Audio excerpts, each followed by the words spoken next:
Good day mga boss! Ngayong araw ay pupuntahan natin ang sikat at dinadayong kainan pagdating sa Boodle Fight, ang Big Roy's Boodle Fight. At syempre, kadikit na niyan ang putok na pangalan ngayon, walang iba kundi si Idol Aaron.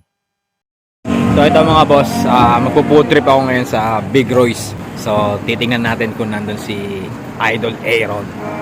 So ito mga boss, andito na ako sa Big Roy's. Open nga pala sila until 2 a.m. Located ito sa Molino Boulevard, Bacoor, Cavite. Siguradong mag-e-enjoy dito ang tropa habang nagpo-food trip dahil sa harapan nyo ay may live band.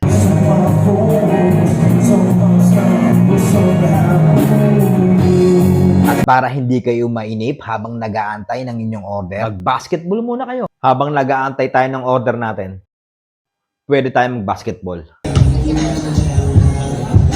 Dito nga ay masasabi kong kondisyon na ako. At kahit nga patalikod, pwede na akong sumalang sa Boodle Fight.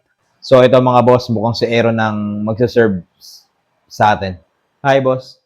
Hi boss Idol. Yon, shoutout sa Rosano Unson Vlog.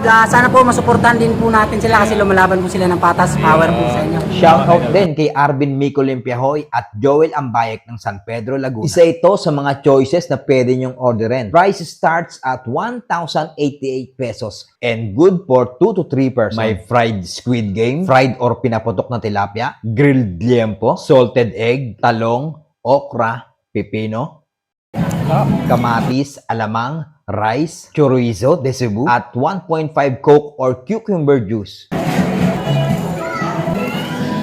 Hindi na ako nagubad ng sombrero mga boss, no? Hindi pa kasi ako nakakapagpagupit eh. Sorry. Grabe ang bait ni Idol Aaron. Hindi niya iniisip yung kasikatan niya. Napaka-approachable. Mabait siya kausap.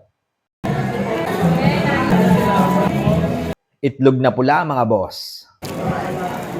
At kung ang hanap nyo nga ay quality at masarap na food tripan, yayain nyo na tropa nyo dito. Yeah! Barangay Dibay! Represent! Alamang, Yo! Yo! Yo! Kuya Sano in the house! Kumusta mga boss? Inyong lingkod! Kuya Sano, Sano Unson Vlog! Kuya Sano, Mga video ko nakakaengganyo, good vibes, motivasyon, kumpleto regalo. ako'y taga okay mga boss, sold na. Barangay Tibay. Di ko mauubos to, papatake out ko na lang. Barangay Tibay, walang kapantay.